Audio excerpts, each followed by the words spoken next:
Assalamualaikum warahmatullahi wabarakatuh. Halo, selamat siang teman-teman. Perkenalkan, saya Aziza Rahmatillah, mahasiswa dari UIN Salatiga, Program Studi Komunikasi dan Penyiaran Islam. Nah, kali ini saya sudah berada di Argotelo yang berlokasi di Ledok, Kota Salatiga nih. Sekalian ingin berbincang-bincang mengenai Argotelo. Buat teman-teman yang belum tahu, Argotelo ini dikenal sebagai produk olahan singkong yang sukses mengubah olahan singkong menjadi camilan-camilan yang pastinya terjamin ya Mbak rasanya. Nah, kali ini saya sudah bersama Mbak Dewi nih, selaku manajer operasional Argotelo. Halo, selamat siang Mbak Dewi. Selamat siang. Apa kabarnya? Alhamdulillah baik. Sebelumnya terima kasih banyak buat Mbak Dewi karena sudah meluangkan waktunya Mbak Dewi untuk ngobrol santai bersama saya ya Kak. Oke, kita juga merasa terhormat ya, ini anak-anak teman-teman dari UIN Salatiga melakukan wawancara di sini. Jadi biar sama-sama sharing pengetahuan lah. Ya. Sebelum masuk ke cerita operasionalnya nih Mbak, sebenarnya tuh saya penasaran banget. Bagaimana sih awal mula berdirinya Argotelo ini dan apakah ada makna di balik Argotelo?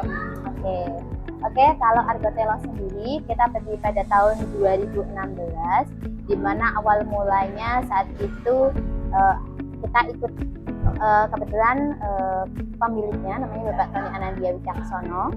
Nah, beliau itu nyalek, kebetulan gagal juga. Jadi di situ kan ada keterpurukan ekonomi di sana. Kemudian dari disitulah mulai mau apa ya gitu. Kemudian padahal udah resign dari kerjaan sebelumnya, hanya di situ sudah mulai utang di mana-mana sudah banyak. Tapi di sini sudah mulai tersaur semuanya lah. Nah, dari situ cuma tinggallah modal uang 50.000. Nah, kita berpikir bahwasanya dari 50.000 ini bisa buat apa ya gitu ya, kalau misalkan mau utang semakin banyak gitu ya, makanya nekat aja dari 50.000 itu buat berjualan. Nah, akhirnya berjualan apa? Nekat mengambil yang namanya singkong, ambil dari petaninya langsung ya, ada di di Telomoyo. Nah, ya dari pegunungan Telomoyo, kemudian di situ bawa dapat 1 karung singkong. Nah, dari situ singkongnya dibawa sendiri pakai sepeda motor, kemudian di situ mulailah diolah. Dari singkong itu dapat 10 pack singkong. Pada saat itu harga singkongnya masih 8.000.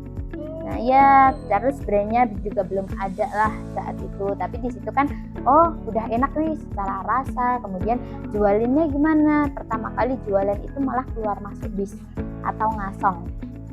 Ya, jadi keluar masuk bis, kemudian ada wisatawan di Banyumile atau apa, langsung gas ke sana untuk menjual produknya saat itu.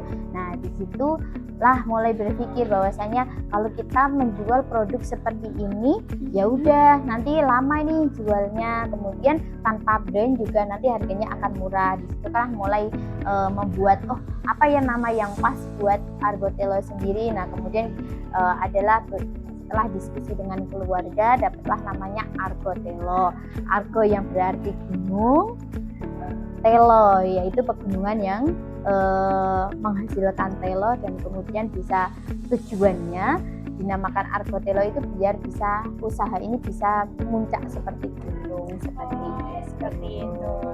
Nah, kalau berbincang mengenai operasional usaha nih Mbak, kan pasti ada aja nih tantangannya. Ya betul. Nah, kalau tantangan-tantangan itu apa aja dan bagaimana sih cara mengatasi tantangan tersebut? Kalau kita berbicara tentang tantangan gitu ya, terutama kalau kita flashback lagi, kita berdiri pada 2016, tentunya tidak cuma sebentar, bukannya pasti ada, tidak mulus jalannya sampai tahun 2025 ini, pasti ada halangannya, pasti ada tantangannya gitu ya. Tapi gimana cara kita untuk bisa survive itu? Nah, di situ kita mikir, pertama kali jualan itu tentunya banyak yang meremehkan gitu ya, meremehkan baik itu secara mungkin tidak meremehkan hasilnya singkongnya seperti ini, tidak, tapi mungkin lebih ngefeknya kepada kamu loh lulusan tinggi gitu kan. Pada saat itu kalau kita 2016 tuh yang kuliah mungkin baru sedikit ya, pasti belum begitu ini. Kamu lulusan tinggi gitu ya, kenapa malah milih jualan singkong? Ya mungkin ada mulut banyak yang bicara seperti itu, padahal orang tua kerjanya semuanya di pemerintahan gitu kan. Nah tapi kenapa malah milih ngasong jualan telong sini. Nah itu kan seperti mental dulu yang diserang di situ. Nah tapi di sini ya udah nggak apa-apa lah, kita yang penting apa, kita niatnya jualan gitu ya, cari rezeki yang halal. Nah dari situlah mulailah support banyak juga, kita nekat pokoknya kita mau jualan. Nah di situ kita mulailah jualan, mulai kencang, buka toko sebagainya. Kemudian setelah kita mulai berkembang gitu ya kan kita keterbatasan modal juga dari situ ya. Nah kita gimana sih caranya, modal nggak ada tapi kita punya impian yang namanya singkongnya itu bisa keluar kota. Nah pada saat itu nekat aja nih saat itu WA nge-DM-in kalau dulu masih di Facebook ya. Nah di Facebook ada toko-toko yang menjual frozen food. Nah kita inbox aja di situ, dan kemudian disitulah mulai kita minta modalnya gimana sih, kita mau kirim 50 pack nih singkong gitu kan. Pertamanya kita ada sampel singkong nih seperti ini, kalau mau kita kirim sampelnya. Kemudian kebetulan alhamdulillah banyak yang cocok saat itu. Kemudian disitulah mulai kita ngambil gitu ya. Kalau mau ngambil di kita silahkan untuk DP dulu, padahal alasannya DP itu buat nambah modal kita aja sih. Seperti dari situ setelah kita mulai kita survive lah, bisa. Nah dari yang namanya kita tadinya nggak ada karyawan, 1 karyawan gitu ya, kemudian kita mulai banyak karyawannya. Sampai saat ini kita sudah ada sekitar 35 karyawan di produksi. Kemudian masih ada juga yang di wisata itu yang freelance, jadi sekitar 40-50 karyawan seperti itu ya. Kemudian kan tantangannya juga banyak ketika musim seperti ini, itu kan juga singkong susah didapat gitu ya. Nah itu padahal ketika kita mau menaikkan harga tidak mungkin gitu, padahal dari petaninya naik gitu ya. Tapi karena apa, ketika nanti berganti musim lagi itu kan nanti akan turun lagi. Jadi kita gimana caranya tetap cari singkongnya yang kualitasnya bagus gitu, karena kan kalau di kita itu tidak melulu ngomongin masalah yang namanya keuntungan dan sebagainya, tapi kita memberikan pelayanan yang terbaik. Kualitas kita yang harus dilihat juga harus sama seperti yang awal gitu. Kalau ngomongin tantangan lagi nih, ingat COVID ketika COVID, betul, ketika COVID itu kita melihat di masyarakat sini banyak karyawan di sekitar sini yang kerja pabrik terutama, itu kan banyak yang resign, banyak yang dirumahkan dan sebagainya. Tapi di sini kita mikir bahwasanya kasihan ya, padahal kalau yang di pabrik mungkin masih muda ya gitu, tapi kalau pekerja yang udah tua dirumahkan udah bingung. Nah kita gimana caranya ya, para pekerja di kita kan mayoritas semuanya itu orang tua ya, udah tua-tua, udah bude-bude kita nyebutnya di situ. Nah di situ karena apa? Karena mereka adalah korban dari PHK juga. Jadi kita tidak mau untuk mengulangi itu lagi gitu kan. Jadi ketika COVID itu terjadi, kita pokoknya buat promo lah. Kita membuat promo, kita buat konten sebanyak mungkin. Nah di situ ternyata adanya COVID itu bukan bikin menurun produksi kita, tapi malah meningkatkan produksi. Betul, karena kan banyak orang yang dirumahkan nih. Nah butuh, betul, banyak menggunakan sosmed. Kemudian ada makan singkong gini nggak di rumah mumpung sama keluarga, akhirnya apa?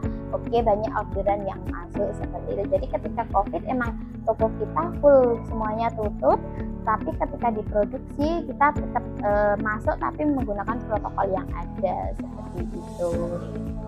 Nah kan sekarang ini kan banyak sekali ya Mbak produksi olahan singkong, apalagi di daerah sini ya. Ya betul. Nah ada nggak Mbak keunggulan dari Argotelo ini yang bisa seperti membedakan Argotelo ini sebenarnya punya produk khusus atau seperti apa? Kalau kita ngomongin pesaing pesaing apa sih yang membuat orang milih produk kita gitu kan. Padahal kalau dipikir-pikir di kampung sini itu kita ada 38 UMKM. Jadi ada satu kampung ini ada 38 orang lah, hampir semua warga di sini itu menjual singkong gitu ya. Tapi kan di situ kita mikir, kita nggak pernah berpikir itu saingan, sama sekali tidak gitu ya. Tapi apa ya, kita harus mencari pembedanya gimana. Kalau yang lain mungkin fokusnya cuma satu produk, dua produk gitu ya. Maksudnya cuma berani di beberapa produk itu. Tapi kalau di kita yakin aja di sini. Nah, kita membuat apa? Kita mempunyai gebrakan, kita mempunyai target market lah tentunya. Ketika kita berjualan, kita mempunyai target market. Jadi ketika target market kita, singkong ini bisa dinikmati nih untuk orang tua gitu ya. Makanya kita ada tetap mempertahankan makanan tradisional yang terbuat dari singkong, yaitu seperti ada combro, ya, ada klenyem, ada gemblong isinya gula pasir, gula Jawa gitu. Tapi kita juga pengen singkong itu dinikmati anak muda gitu ya. Nah, kita buat apa nih, produk apa? Nah, kita membuat yang namanya molen tape singkong. Kemudian kita membuat gemblong isinya tapi durian asli gitu kan. Kemudian kita membuat pastel telo. Kalau orang tua sukanya oncom, kalau ini yang anak muda kita buat ayam jamur gitu kan. Iya, jadi kita emang punya targetnya. Kemudian singkong biar bisa dinikmati anak-anak ya. Jadi di mata anak-anak, aku biasanya nggak mau singkong. Tapi kalau singkong sudah diolah menjadi makanan yang menarik, mereka akan mau. Seperti apa? Anak-anak kita buatkan produk singkong itu seperti nugget singkong, es krim singkong, seperti itu. Jadi apa? Semua kalangan itu bisa menikmati singkong gitu. Jadi kita membuat olahan singkong itu tidak sekedar membuat, tapi emang kita ada target marketnya. Jadi target marketnya itu bukan pada orang tua saja, betul, tapi di semua kalangan usia. Betul. Selain itu juga, selain kita mempunyai apa sih membuat pembedanya gitu ya. Nah, selain kita fokus, tidak hanya fokus untuk olahan aja, tapi kita juga pengen melebarkan sayap kita. Di mana kita membuka lah yang namanya dapur produksi kita akan ada sharing yang namanya edukasi. Nah, kita membuat yang namanya wisata edukasi, dan di kampung sini satu-satunya hanya di sini. Seperti itu. Betul. Nah, kan untuk menjaga pembeli dan reseller nih Mbak, agar tetap stabil itu kan lumayan susah ya. Dan apa yang biasanya dilakukan oleh Argotelo nih untuk mempertahankan kestabilan penjualan? Oke, untuk biar stabil gitu ya, sebenarnya bukan stabil sih, kalau kita lebih, kalau di kata-kata bisnis itu bukan stabil, tapi meningkat gitu ya, melejit gitu ya. Nah, gimana caranya? Pertama, kita akan mempertahankan kualitas kita. Nah, kualitas dari bahan baku dan sebagainya.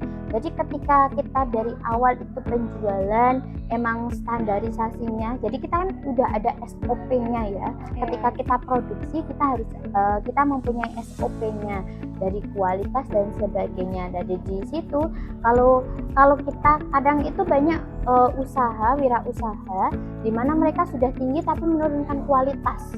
Itu yang membuat mereka itu tidak akan malah menurun dari segi yang konsumen itu akan menurun secara tidak sadar. Tetapi di sini kita akan mempertahankan kualitas kita ya, dari misalkan bahan baku yang kita pakai.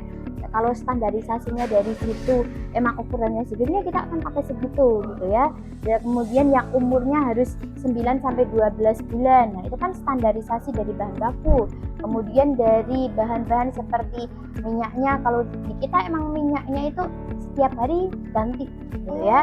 Kemudian minyak yang curah selalu dijual gitu. Ya, karena apa? Kita mempertahankan ketika mungkin ya orang yang biasa mungkin nggak akan tahu, tapi kalau misalkan lidah kuliner itu ketika mereka makan, itu akan terasa gitu ya. Apalagi masalah sepele cuma minyak aja, itu ketika mereka konsumsi itu ada yang bakalan tahu. Makanya kita mempertahankan kualitas kita, minyaknya setiap hari kita ganti gitu. Kemudian ya kita pakai merek Fortune gitu ya, ya udah setiap hari kita ganti seperti itu. Kemudian yang hasil produksi yang kemarin udah setiap hari ada yang ngambil seperti itu.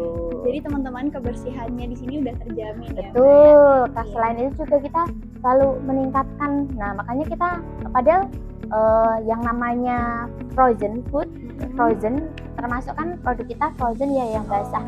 Nah, itu kan paling susah kalau yang namanya sudah BPOM.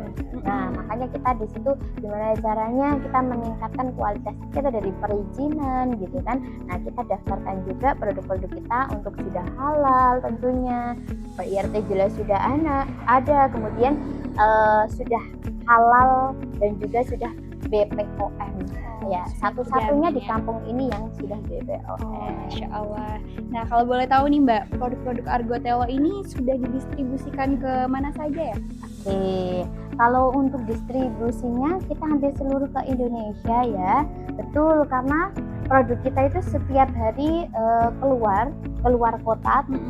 Bahkan antriannya sudah lumayan banyak kalau setiap hari gitu ya, terutama di daerah Surabaya, Jawa Timur, kemudian Jawa Tengah, Yogyakarta itu udah banyak banget, kemudian di daerah Jawa Barat, kemudian di Bali, juga Sumatera. Kalau paling besar itu kita di PT Freeport, jadi kita kerjasama ke sana, tapi sekali kirim itu biasanya bertonton. Ya, hampir 7 ton, 17 ton. Nah, kita kirim ke sana, makanya biasanya 1 tahun 2 kali.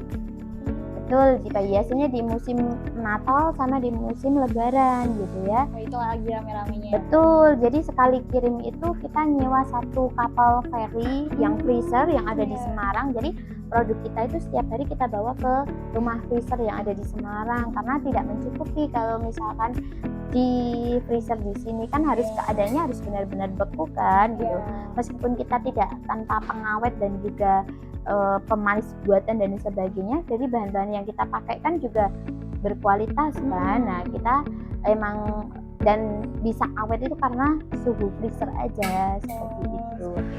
Ya, kemudian selain yang tersebar di seluruh Indonesia, kita juga sudah ekspor ke 2 negara. Wah, di mana? Betul, kita sudah ada yang namanya di Australia dan juga di Singapura.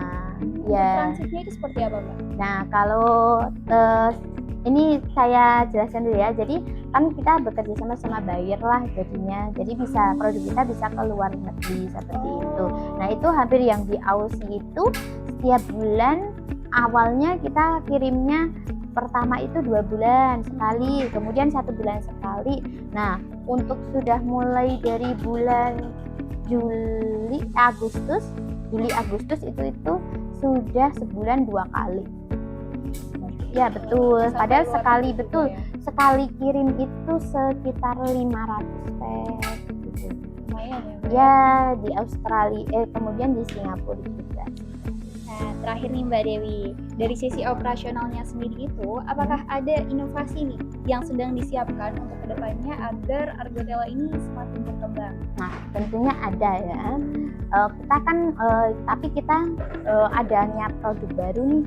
Nah, adanya produk baru tentunya kita tidak asal jual aja, tapi kita selalu ada uji, istilahnya kayak ada uji labnya ya, jadi uji cobanya kita itu paling nggak 3 bulan gitu. Betul. Ya, jadi 3 bulan itu khusus buat uji coba. Dan kemudian nanti kalau sudah oke kan, kalau gini uji coba pertama dengan resep seperti ini hasilnya seperti ini.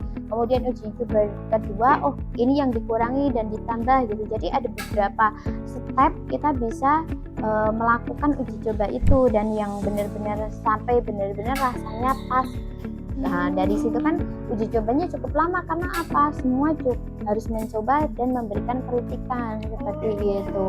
Nah, seperti kayak produk-produk kita, kenapa ada 25 produk, itu pun kita juga nggak asal-asalan, kita sudah uji coba sebagainya gitu kan. Dan yang apa yang akan dilakukan ke depannya, rencana sih ada gitu ya. Kita ada produk yang akan kita launchingkan. Kalau sekarang loh kan musimnya orang anak-anak muda ya tentunya itu kan sering yang namanya kalau nggak makan pedes ya enak gitu ya. Iya. Nah kayak gini, jadi kita udah ada kayak gimana kalau membuat olahan singkong tapi dalamnya itu misalkan kayak pastelo. Pastelo kan isinya cuma ayam jamur. Nah kita pengen membuat yang isinya kayak ikan tuna pedas. Betul, jadi kayak ada ikan ayam suwir, kemangi gitu. Jadi kita ingin inovasi, ayolah anak muda ini loh cobain singkong, nggak usah gengsi gitu. Jadi kalau biasanya anak muda itu sering jajannya cireng isi-isian, nah kita ada singkong isi-isian gitu loh. Jadi mengikuti tren ya. Betul sekali. Karena apa, kalau kita cuma stagnan di sini ya udah kita susah untuk berkembang. Jadi apa lidahnya apa sih sekarang yang lagi hit, ya udah kita uji coba itu gitu kan. Seperti itu. Wah, seru banget ya Mbak pembahasan hari ini. Jadi kita banyak tahu nih bagaimana cara berbisnis, dan juga seputar Argo Telo ini sudah banyak sekali diceritakan oleh Mbak Dewi ya. Sekali lagi terima kasih banyak Mbak Dewi sudah membagi ceritanya Mbak Dewi di Argo Telo ini ya. Semoga Argo Telo makin sukses dan lancar selalu. Terima kasih juga teman-teman sudah menonton video ini. Wassalamualaikum warahmatullahi wabarakatuh.